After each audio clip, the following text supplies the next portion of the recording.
প্রতি সপ্তাহে ছেলে নিয়ে আসে।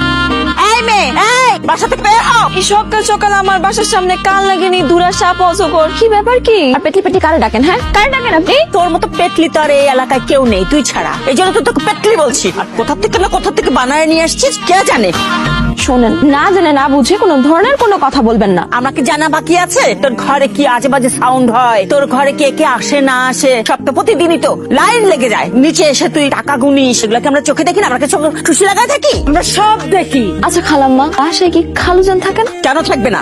না, খালুজান থাকলে তো আমি খালুজান নিয়ে ব্যস্ত থাকতেন। আমার ঘরে কি আওয়াজ হয় না হয় সেটা তো আপনার কান পর্যন্ত যাইতো না। আমি বলি কি খালাম্মা, কাজ করে খালুজান যদি আপনাদের ঠিকঠাক ভাবে দিতে না পারে, আমার সাথে এসে জয়েন করেন, আমার আর ক্লায়েন্টের অভাব নাই। সরি আমি না খেয়াল করতে পারিনি, সরি। ঠিক আছে, ইটস ওকে। আপনি যেতে পারবেন না? আমি আগে দেবো। না না, থ্যাংক ইউ। কি করছিস একা একা? ওই দেখো মেয়েটা হাজবেন্ডের কাছ থেকে টাকা নিচ্ছে। আর সবচেয়ে মজার বিষয় হচ্ছে মহিলাটা প্রেগনেন্ট। দেখতে একটু মিষ্টি লাগতেছে না? মিষ্টি লাগছে, সব কথা শোনার পরে তেতো লাগবে। মানে ওই লোকটা ওই মেয়েটার হাজবেন্ড না, এরকম হাজবেন্ড ওর হাজারটা আছে। কি বলো তুমি আমার সাথে? তোমার সাথে মজা করতেছো না? অনেকগুলো হাজবেন্ড কিভাবে হয় আবার? এই সমস্ত মেয়েরা রাত্রেবেলা মেনটেন করে। শোন, আমি ফার্দার যেন দেখি না তুই ওই বাড়ির দিকে তাকিয়ে আছিস। ভাই একটা পান দেন তো। টাকাটা রাখো। ও ভাই টাকাটা দিয়ে দেন তো। ওনার কাছ থেকে টাকা নিতে হবে কেন? আমার আমার কাছে ভাঙতি নেই। বাড়িতে না থাকলে পরে দিবা। বাড়িতে কেউ আছেন? কেউ কি আছেন? কিছু বলবেন? আপনি আমাকে ঠিক চিনতে পারবেন কিনা আমি জানি না, কিন্তু আপনার সাথে দুর্ভাগ্যক্রমে এর আগেও আমার দেখা হয়েছিল। সেদিন আপনাকে নিয়ে আমার চিন্তা ভাবনা যেরকম ছিল তার থেকে আজকে চিন্তা ভাবনা অনেকটাই আলাদা। কেমন করলাম আমি? আপনাকে বলার মতো অনেক কথা আছে আমার, কিন্তু কোথা থেকে শুরু করবো আর কোথা থেকে শেষ করবো সেটা আমি বুঝতে পারছি না। আচ্ছা, আপনার কি মনে হয় আপনি যে সমাজটায় থাকেন, আপনি যেখানে থাকেন, যা করেন, এগুলো সবকিছুকে এই জায়গার সাথে মানানসই? না জেনে না বুঝে আপনি এসব কি বলতেছেন? আপনার নিজের কাছে হয়তো আপনার নিজের চোখের কোনো লজ্জাবোধ না থাকতে পারে, কিন্তু আপনি একটা মানুষের জন্য পুরো এলাকার মানুষের দুর্নাম হয়।